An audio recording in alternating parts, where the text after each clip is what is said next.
Welcome to the class. This is a favorite topic of mine, probably because I also have a son that is currently serving in the Air Force. He's now a lieutenant colonel.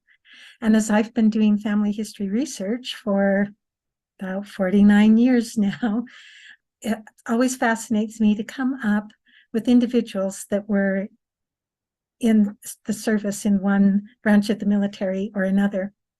So for the class today, we're going to talk about mainly United States conflicts, but I will touch a little bit on some other countries. Just be aware there is information, the same type of information relates to your relatives that were in another country that participated in the military there. And afterwards, if you have questions, I'll be glad to talk about them. So we're going to look at mostly the United States conflicts. This is a list of the many conflicts that we've been involved in, beginning with the Revolutionary War, quite a few different Indian wars over time and from one coast to the other. And you can kind of determine if your relative was involved in any of these conflicts or maybe just lived during the conflicts by the dates. And this chart, I believe, is in the handout, but there's a column that has the birth year of your relative, and then you can see what conflict he might have been involved in and the battle years of that war. So we do have a surprising number of records available for those early Revolutionary War and the War of 1812 and forward. When you get into the Gulf War and even the Vietnam War and the more recent ones, there's less information available online. So just be aware of that. But that doesn't mean that you're not going to find anything. We're going to talk about the three main categories of military records. And then I will go into more details about how to find these records. So the first category is pre-service records. And you might find pre-service records for an entire male population, such as your draft registrations. The pre-service will include a lot of individuals that never did enlist, but there's still a military record for them because of the drafts. Then we have service records, and of course, that's just going to pertain to anyone that actually enlisted in any branch of the service. And there's a wide variety of records in that group, and we'll talk about all of those. And then post-service, that includes all of the things from when they were discharged forward, including records about their death and pension records. So let's look a little more closely at these categories. The pre-service records, like I mentioned, includes draft registrations. Some countries had, like I do a lot of Danish research, they have what's called a military levying roll.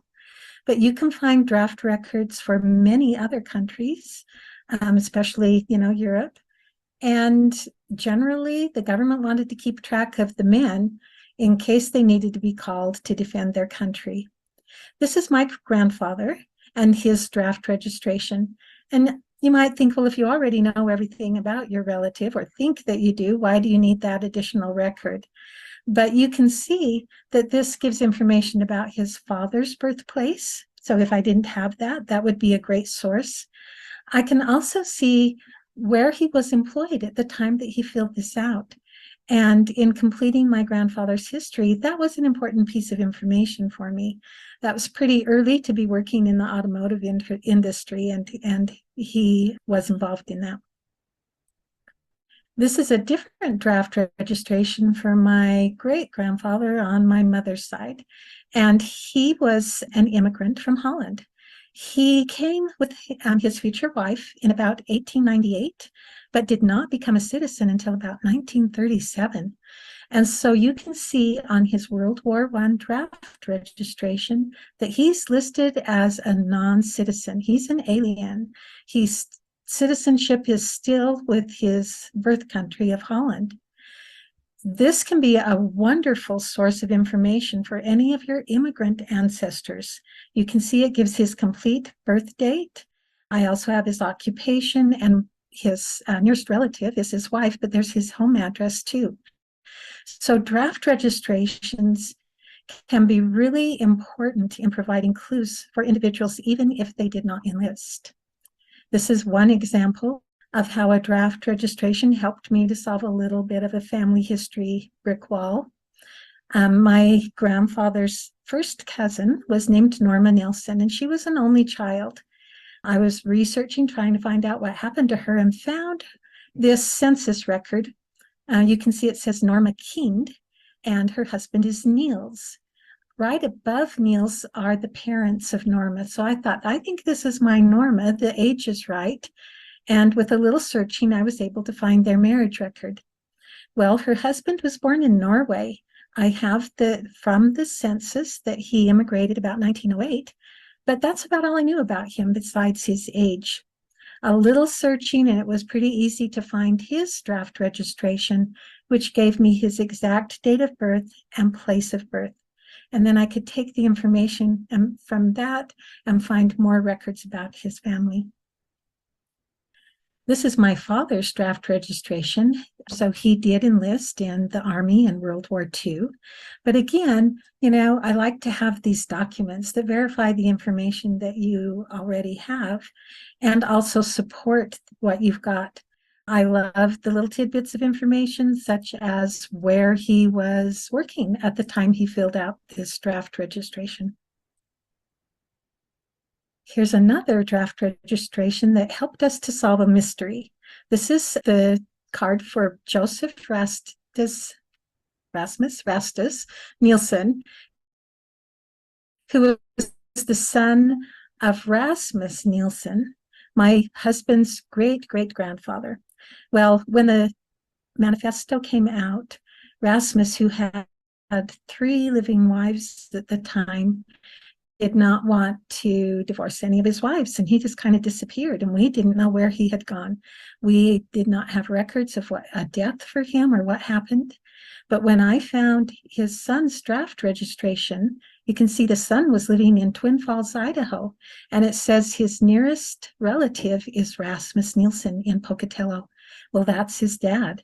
With that information, I was able to do some digging, and we were able to find out exactly what happened to Rasmus and found records of his death as well. So that helped to solve a little mystery. This is a different type of pre-service record. This is a Connecticut military census questionnaire. It asks the same kinds of questions that you might find on a draft registration, and it has the same purpose. It's just a little bit different format. This particular registration or census is for Solon Borglum, and you can see that he's 44 years old. So you wouldn't expect him to be involved in the service, but remember him because we're going to come back to him in a minute.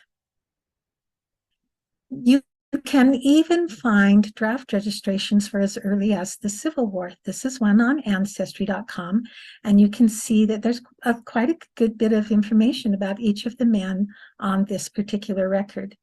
This would be for, sometimes you can find some for the Confederate, but most of these are going to be for the Union Army. Now let's look at the second group of records, service records, and this will include anything from the time that they enlisted to when they were discharged, and there might be a wealth of information. Those personal service papers, especially for like World War I and II and forward, could have big packets of information. The duty papers are anything that pertains to their service. We'll look at some great examples here, and then if you can get the actual discharge papers, that's helpful. But this whole category also includes things such as family memorabilia. You might have letters that your serviceman wrote. You might have newspaper clippings, photographs, unit histories, or more. And you'd be surprised how many of these things are available online. This is my dad, and this is also a photo that he took in Europe. So I did mention that we'll talk a little bit about some of the other countries if you have any questions about military records for any country in the world, I recommend that you go to the Family Search Wiki. This is just one example of a page on the Family Search Wiki about England military records. And you can see it has quite a good content list and a lot of links to find more records. So remember I mentioned Solon Borglum. He was born in Idaho, and the family moved to Nebraska when he was just a boy. Well, he and his brother went to France to study art. And while there, he met a French girl, Emma Vignal, and they married. And so he had some important ties to the country of France. He brought his bride home, and his brother, a different brother, married his bride's sister. So they were really connected with family and had their heart also in France, even though they were citizens of the United States. So I was surprised still that for the United States joined the conflict in World War I, he went to France and joined the French army, even though he was a US citizen. So you can do that, evidently. And we have this wonderful record that proves that he did, and this great photograph. This is a muster roll from the Revolutionary War. You can see the year there, 1778. A muster roll is like a roll call, and each of the wars would have records like this to see who was present. And you might get indications of their rank or more information, such as maybe they were AWOL or in a hospital because they were sick. So watch for records like this. This one was found on Ancestry.com. Ancestry and Family Search have large collections of military records. And we're going to talk about some other sources here in a minute too. This is a Civil War muster roll, also found on Ancestry. This is for the 11th Pennsylvania Cavalry. So you can see that you can find some great records on Ancestry. I like to see if the state where my relatives lived has any military records on their archive page. The internet has given us a wealth of documents, and more records are being digitized and put online every day. This is from the Alabama Department of Archives, and you can see that in their catalog, they have several different links where you can find military records. When you click on the one that says military records, it shows all of these different conflicts, and you just click on one of those, and then you can search within that group. So I did a little search for some of our relatives during the Civil War that were in Alabama. And we have kind of an unusual surname on our tree. My mother's maiden name is Patillo. So I know that most of the Patillos that live in the United States are my relatives. So all of these guys listed here are on my tree. You can see that these are not 10 different men, even though there are 10 records. Peyton, for example, is listed several different times. So this was great information, though, telling me what regiment, branch of the service, and their company. Lots of good information if I didn't already have that. Notice that there's a link for brief historical sketches of military organizations that were raised in Alabama during the Civil War. Really interesting link there. So I looked deeper and clicked on one of those men, and this is the record that came up. So you can see it's not an original record, but it's transcribed information from an original, and it gives me great information. Sometimes finding a death date from the Civil War is challenging, but this Alabama website had some great information. So speaking of the Civil War, one of my favorite sites for searching for records for soldiers in the Civil War is actually the National Park Service. So if you're not aware, the National Park Service, if you just go to nps.gov, you will find, of course, everything about every national park, but they have one whole category for the Civil War. And you can see all the different collections that they have.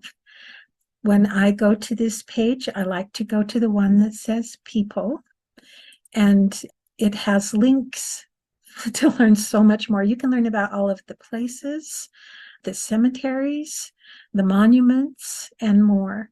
So these are some of the categories. So you can see there's a lot. I like to go to the soldiers or sailors category. And then you can actually notice all of these different topics. You can learn a lot about the Civil War from this website. When I clicked on the soldiers and sailors database, you can see that it has a place put in the little surname to see what would happen. And I got quite a few different results. 98 is kind of a lot for an unusual family name.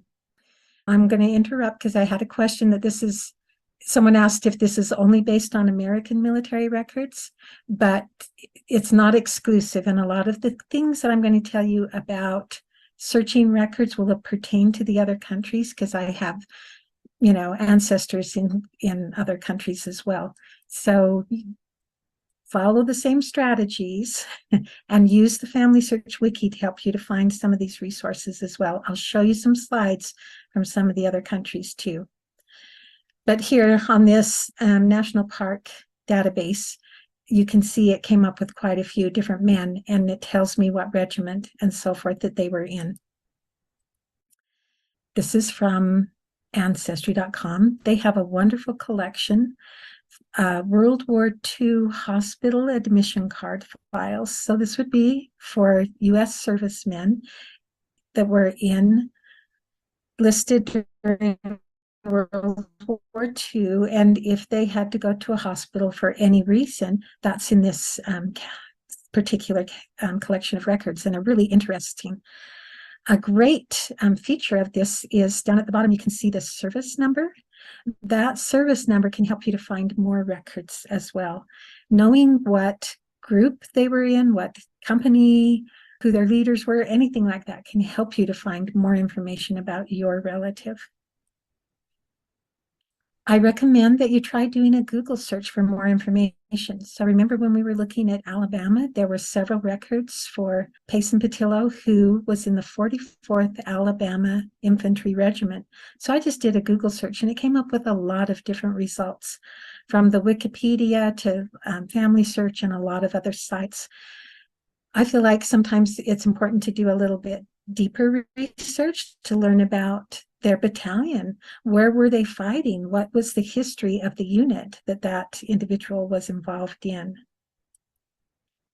So this is from my search for the 44th Regiment from Google, and you can see it came up with some I got pictures, I got histories, a timeline of what was going on for that whole entire regiment during Civil War, sorry.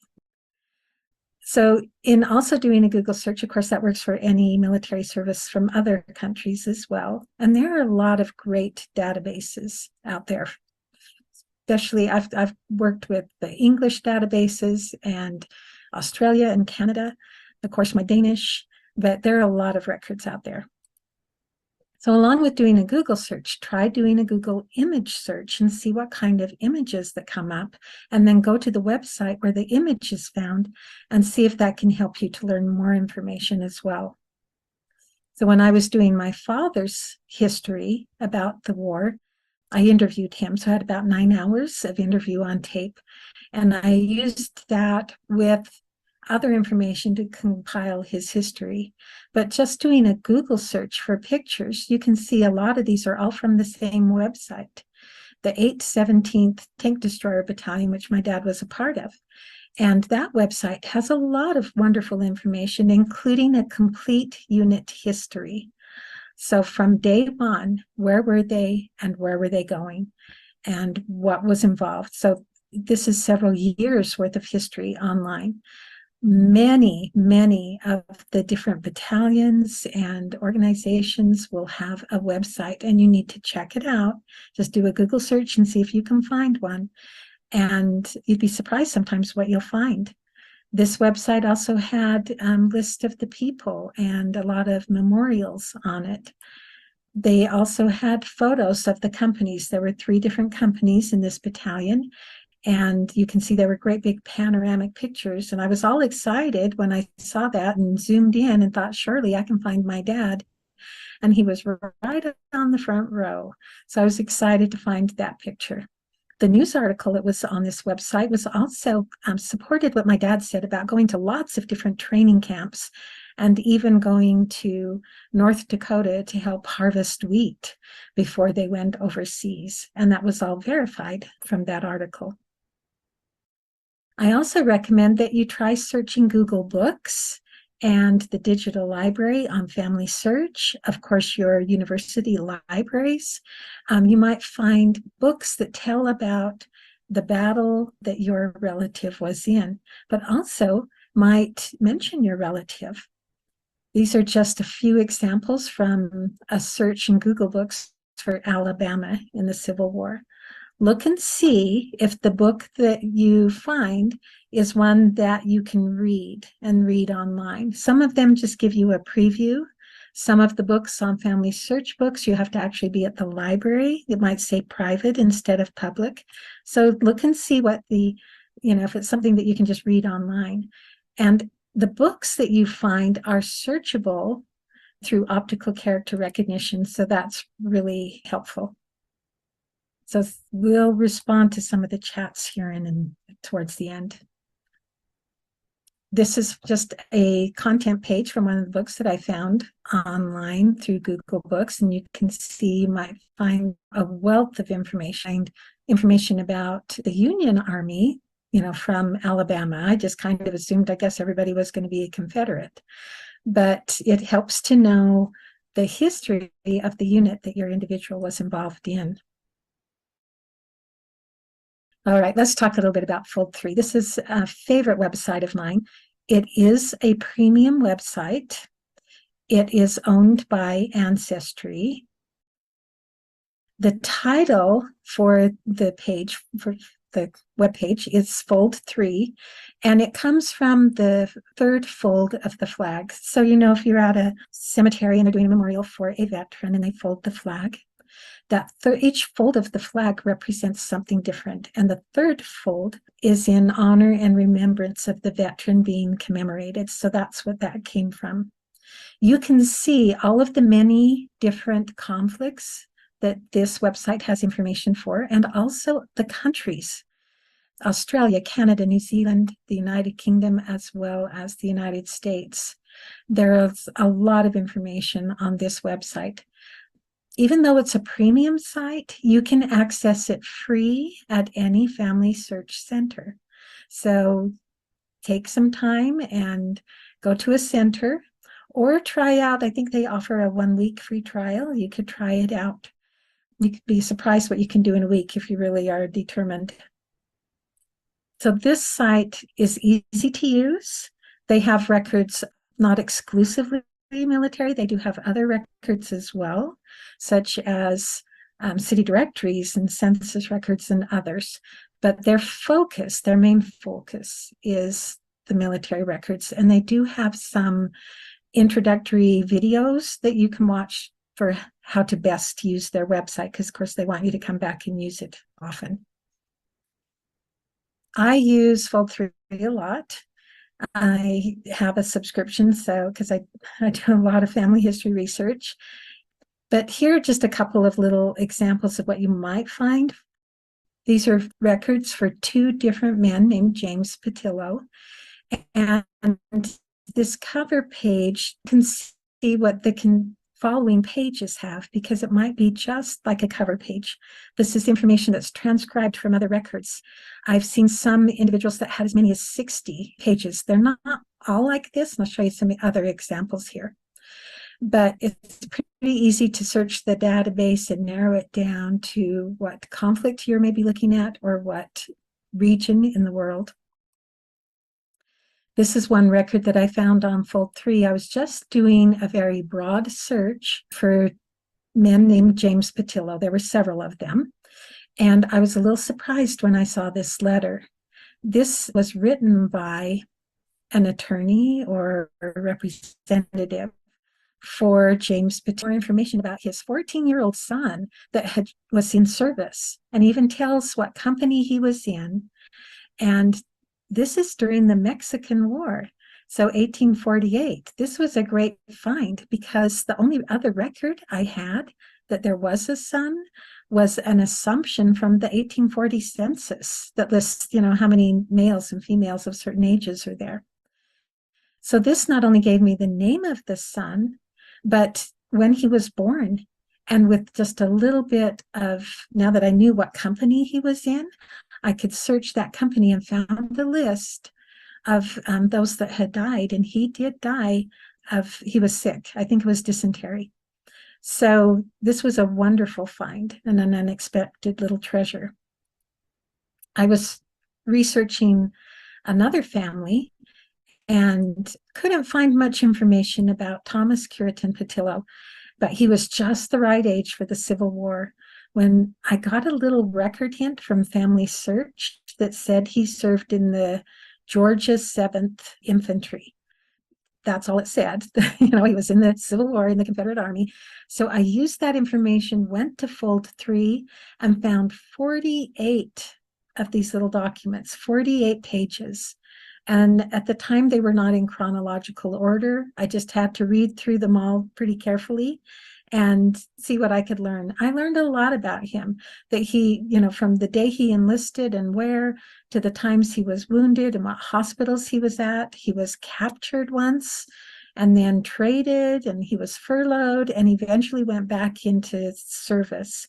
And then I found this one little page, had this one statement that says uncarded records show him killed at Petersburg, June 19th, 1864. Well, Petersburg, there were several battles there, and this is the only record that we have been able to find of his death. So it was, again, a great treasure and worth looking at all of those different pages to learn about him and his service and find his death date. So Thomas had a brother that also entered the Confederate Army towards the end of the war. His name was Samuel David. I also had been looking at, and I had found a census record for a Mary Jane Wise and a different record for an M.J. Wise. And I suspected that might be my Mary Jane Patillo, but could not find a marriage record and couldn't verify it. Then I found this page in the pension record for the younger brother, Samuel. And it says in this that Mrs. M.J. Wise swears as follows: I'm personally acquainted with S.D. Patillo. He's my brother. And then I get more information about his service. So this was exactly what I needed to prove that Mary Jane had married the Mr. Wise that I found in the census records. Newspapers are another wonderful source for information about your relative that was in the service. And there are newspapers for the Civil War time and some even before that and coming forward through time. This is one of my husband's relatives, and we knew he was in the Navy during World War I, but having these newspaper clippings told us a whole different story, about, imagine crossing the ocean 18 different times, and once his ship sank, but he was one of those that was rescued. We wouldn't have known that story if it wasn't for the newspaper clippings. Another clipping we found was 3 brothers were all serving in France, and they all were wounded. Can you imagine what that mother must have felt like? But fortunately, they all survived and all came home to get married and raise families. So look at newspapers and just be aware there are a lot of websites out there that are free, such as Chronicling America on the Library of Congress page, Google News, and most of the states have a state newspaper archive, and most of them are free. So check out the newspapers. A photograph might also provide a clue to help you know more about your relative. Sometimes I have found a photograph where the fellow's wearing a uniform and I didn't know about his service until we found that photo. So look at the clues in the photo, determine if you can what conflict he might have been involved in or her. This is a picture of my sister She surprised us all by enlisting after a divorce back in the 70s, and she became a military police officer. So don't neglect the women on your tree. So remember the women that also served. You might have women that were in the WACs that actually enlisted, and maybe they were a nurse. We have a relative that we discovered about her service as a nurse during World War I because of her headstone, military headstone application. So don't neglect the women. You might find records about them in the military as well. This is Luella Francis. It's a little blurry, but it's her passport application. Your relative might have had to have a passport when they went overseas. It's kind of hit and miss, and I'm not really sure why. Sometimes it's a nice surprise when I can find a passport, but here's Luella's, and it gave us lots of great information about her that we didn't have before. This is my father's enlistment card, and you can see it's just a really small card, but it's double-sided. There's a front and a back, but it's packed with lots of information. You have his parents' names, all about his education, when he left overseas, what unit he was in, what awards and promotions he received, and so forth. So even a small card like this can provide a lot of information. Again, this is another enlistment card, and it provides the parents' names. Someone told me years ago that the military records, you're not going to find names of the parents on them, but that's really not true. You can often see a parent's name on a draft registration, on a card like this, an enlistment card, and also perhaps on a headstone application when the individual passed away. So look and see. I love that this has their address. I like to take addresses and go to Google Maps and see if you can still see that house. All right, so let's talk about post-service records. This will include records such as pensions, and there might be the widow's pension or the serviceman, bounty land records, burial records, headstone applications, and more. Anything that was created after their service. This is an example of a Revolutionary War land bounty. When our country was new, it didn't have any money. It just didn't have any. And so they paid soldiers with land. And this is how Georgia became populated. We have a lot of our relatives that started out in North Carolina and ended up in Georgia because of their service in the Revolutionary War or the War of 1812. This is, I think I found this one on Ancestry. Also included in the post-service records are those application for a headstone or marker. And you can, a wonderful collection of these on Ancestry. You can also find them on Fold 3. I think I've seen some on Family Search. But you can see they can be packed with a lot of great information. This is a card from a collection called Utah Veterans with Federal Service Buried in Utah. So this is just an example of how a state has organized veterans and their burial information. And it's a very large collection. It is online. Not all of the records in each state are going to be online, but they'll usually have an index or a catalog so you can see what records might be available and request someone to do a search for you in another state if you're not able to do that yourself. If the soldier passed away, of course, look for newspaper articles. You will often see them if the soldier was wounded or missing. And sometimes you will find that a soldier might have been killed overseas, and then maybe as long as 4 or 5 years later, they actually would bring the body back and then have the burial and a memorial again. So expand your searches on newspapers. I love newspapers. This is a wonderful obituary that I found online.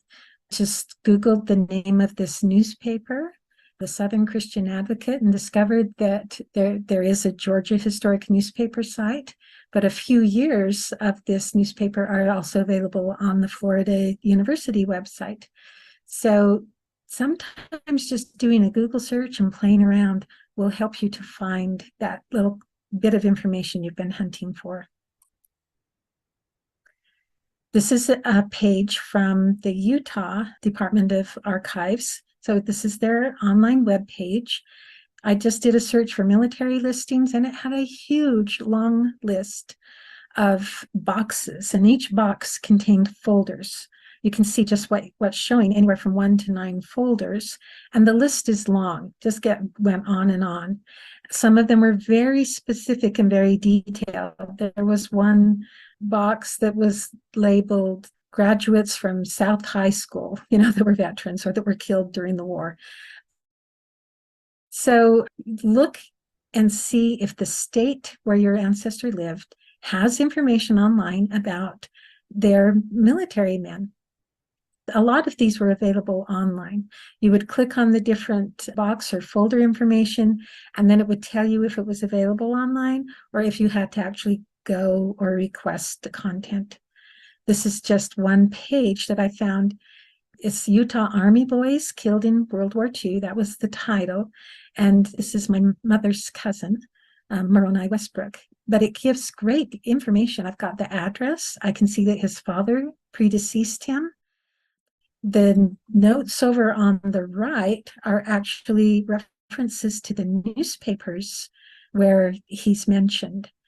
TRIB is the Tribune, DN is the Deseret News, and there are other newspapers mentioned. And they have, at the beginning of this book, they have what all the abbreviations mean. Great find and could be really helpful. And a lot of people aren't aware that that even exists. This is Moroni Westbrook's card from that Veterans Buried in Utah. You can see a lot of information on there. This little news article gave us information that James Harvey Bainham had been a prisoner at Andersonville. So we knew he had fought during the Civil War, but we didn't know that he had been a prisoner. And I've been to Andersonville. It's kind of heart-wrenching. There were so many individuals that died in the prison camp there. So sometimes it's helpful to do a little bit of extra research and find out more about where your relative served or where he died, and find the historical story behind that. This is just, again, I'm throwing in a little bit from some of the other countries. This is Australia's free website it's their virtual war memorial. And I was excited to find this photograph of Rupert Purbrick. He was killed during the war, World War I, and there was about 10 pages of documents associated with his record on this website, including the list of all of his belongings that were sent back home to his family. It was very moving. So do some searches to see what's available out there on the internet. The census records might also provide you with helpful information. Even the 1840 census, which isn't my favorite, has the head of the household and tally marks. If you can go and look at the next page, which you usually don't see, it has one column that is for pensioners for revolutionary and military services. So in 1840, they could be receiving a pension from the Revolutionary War or the War of 1812, and it lists their name. Or if they were a widow receiving a pension, it lists her name as well. 1890 and 1910 specifically identify veterans and pensioners, soldiers and veterans. The census records for 1900, 1910, and 1920 also include special enumerations that have to do with personnel that were serving in hospitals or overseas or on naval installations. So check the census records and see what they will offer. Along with the 1890 census, which we know was mostly destroyed because of a fire, there was a Civil War veterans schedule. So you can check and find this. This is online on Ancestry, and find this particular category. You can just go to the catalog on Ancestry and type in 1890 veterans schedule, and you will find this, and then you can search it, and it will give you some great information. Here you can see it even has the enlistment date, the discharge date, his current residence, and what his length of service was. So this is really helpful if you had someone that was in the Union Army. This is and that 1890 veteran schedule where it shows surviving veterans and lists all that information about them. This collection has a different title on Family Search. It's United States Census of Union Veterans and Widows of the Civil War, 1890. It's the same collection, but it has a different name, a really long name on Family Search. So you can search either Ancestry or Family Search for this particular collection. This is just showing the 1930 census. It does show, it asks if they're a veteran, and so they write yes or no. And if they are a veteran, they're supposed to write which war. And all of these here have a WW for World War. At the time, they thought World War I was going to be the only world war. This is a photo of this pension building that was built. It took about 5 years to build between 1882 and 1887. And at the time, it was one of the largest brick buildings in the world. It's a huge building, and its sole purpose was to house and organize and catalog and answer, respond to all of those pension files that they were receiving. The government didn't decide to offer pensions for the Civil War until about 1880, so many years after the war. And when they said, yes, we are offering them, people had to turn in an application. And they were flooded with applicants and stacks of paper. This is inside that building, and you can see the stacks of paper on those desks where if this individual was worthy of receiving a pension. A friend of mine whose ancestor immigrated from Ireland during the potato famine, so the late 1840s, fought in the Civil War. And she wrote to and sent for his entire packet. So if you sent for the pension application, be sure and ask for the entire packet, copies of everything. It's, not going to be free. This was probably about 10 years ago or more when she did this, but it cost her about $35, but she got over 100 pages of documents, including photocopies of marriage certificates and pages from the family Bible. So you never know what kind of great things you're going to get in a pension application. This is showing that there were over 45 different images in this particular relative's War of 1812 pension file. This was found on fold 3. And I just downloaded all the images and put them out there on Family Search. Be aware that most of the information about your individual in the military has not been digitized. It might not have even been microfilmed, and it's not going to be online. You might need to find it in other ways. You might need to write or visit the archives, the federal archives. This is my son. This was taken several years ago. He's now a lieutenant colonel in the Air Force. This is in St. Louis, Missouri. This is actually the Facebook page for Jennifer Hollick's World War II Research and Writing Center. I went to a class, Roots Tech, I think it was 2017, and got all excited because we've been told for years that the personnel records for the Army World War II were all destroyed in a fire in 1979. So we could not get my dad's personnel records. All we were able to get were little images of his pay stubs, and that wasn't very valuable. But she said, if you have someone that was in the war, don't think that all is lost. There are so many other records that can help reconstruct that history of your relative in the military, such as the after action reports and the mourning reports. This is one example of one of the mourning reports. I was calculating how much it would cost me to go to St. Louis. It's in St. Louis, Missouri, and spend a week there and try and search in the archives myself. Paid for a researcher to do it for us. This is one of the many pages. I said, I just want everything that has my dad's name. We knew his service number. or any time his unit moved from one place to another, because I wanted an accurate history of his movements and where he was all during his time of service. We knew that he had been promoted while he was in training, but I wasn't sure which training camp. And we knew this is a picture of him when he came home on leave before going overseas. And by then he was a sergeant. But this little company morning report gives us the exact day that he was made a sergeant with 2 other fellow men. This is another example of a morning report. We knew he had gone on a furlough with his brother, and they met gave us the date for that furlough. Reports that you can get, you can see every single morning they had to fill out reports, and every evening, and they saved them all, and they have not been destroyed. They still exist, and you can access them, but they're just not online. And you might need to write someone or visit or hire someone. My dad told us about, he said it was on Christmas that vehicle ran over a mine and several individuals were killed. Well, by having the after action report, we discovered it was actually on Christmas Eve, and we have exact information about that incident.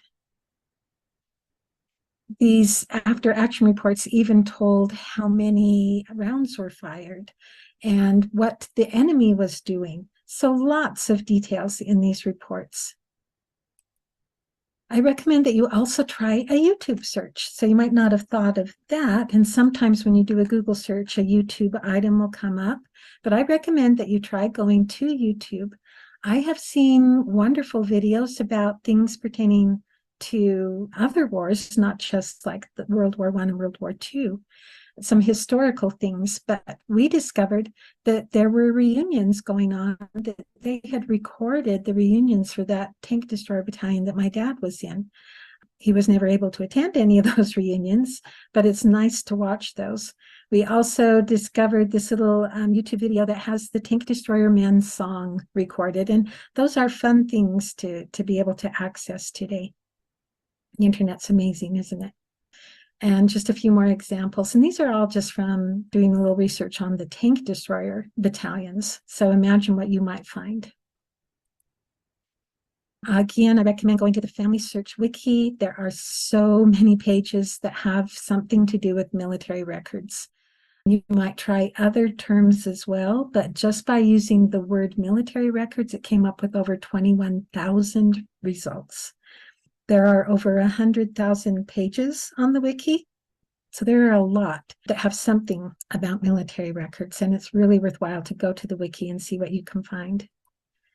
You can also check the Learning Center on Family Search.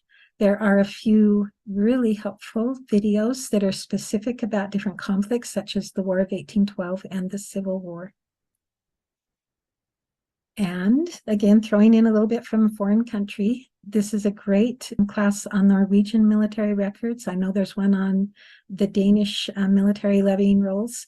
So look and see what's out there for the country that you're researching. I mentioned Fold 3 several times.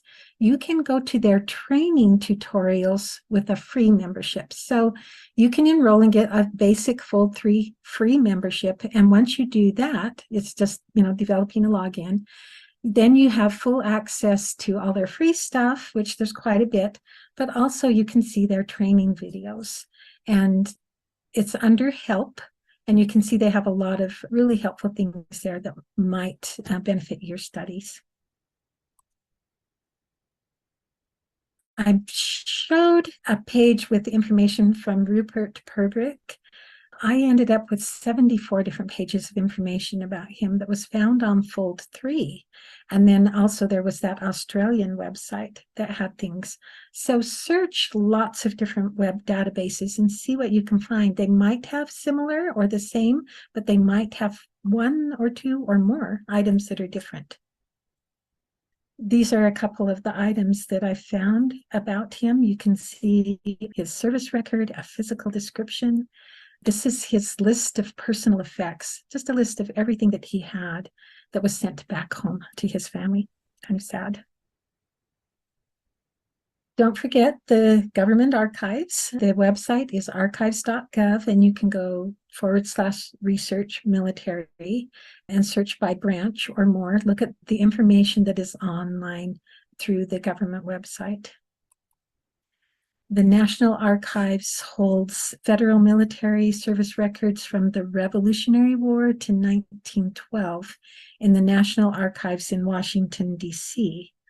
Military service records from World War I to the present are held in the National Military Personnel Records Center in St. Louis, Missouri. So that's where we went for my dad's.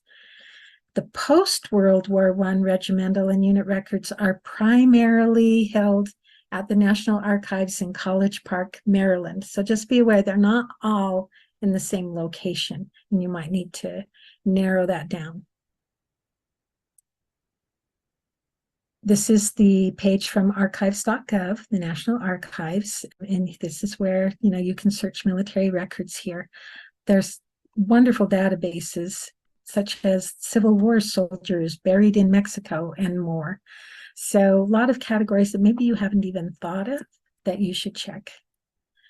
Don't forget old soldiers' homes. There are a lot of records that pertain to that veteran that maybe couldn't take care of himself anymore and had to go to an old soldier home. And again, this is a page from the Family Search Wiki. Cindy's List, a very well-known website, has lists over 2,000 links to different pages that have to do with military records. So of course, you would want to narrow it down. I did a search for Canada military records, and you can see it has a lot of links. You will find similar data on the Canadian page on the Family Search Wiki. If you go to military, and you can see all of these wonderful links. But again, you can do the same thing with any country and see what records are available to you online. Don't forget that not everyone that's in a military record actually enlisted. These are a few that I have found for citizens. They were not enlisted, but they were being paid by the Confederate Army to sew uniforms for them. And here's a different record for a citizen that was being paid a large sum of $100 a month to work as a clerk in Little Rock, Arkansas. So I think it's valuable to search military records, even if you're not sure if your individual was in the military. I'm going to respond to any questions that I haven't answered yet. So let me look at the questions. Julie, is there a handout? There is. I sent it to Sister Melick, so it should show up online, I think, when it gets posted. It's naval ship registries to find military ancestors. I would recommend just Googling that and see if you can, what links you can find. Google's wonderful.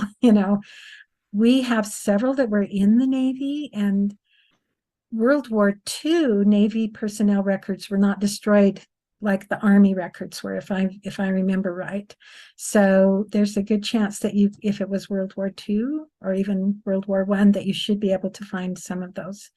But great resources. And like I said, I just Google things all the time. Even if I already have some information, I'll Google to see what else I can find. And sometimes I'm surprised with the wonderful results that I get. I hope this was helpful and that maybe you learned something new that you can take home and expand your search about your relatives. This picture, this photograph of these men, these are 4 brothers that were in Georgia, and they all enlisted at the same time. And we found this photo because it was published in a Backroads, Georgia magazine several years ago. And it even had on the back of the photo, the person that published the article named all of the brothers. And we learned that one of the brothers was killed during the war. But you never know what kind of great sources you're going to find pictures of or information about your relatives. So don't give up, because more and more is being added to the internet all the time.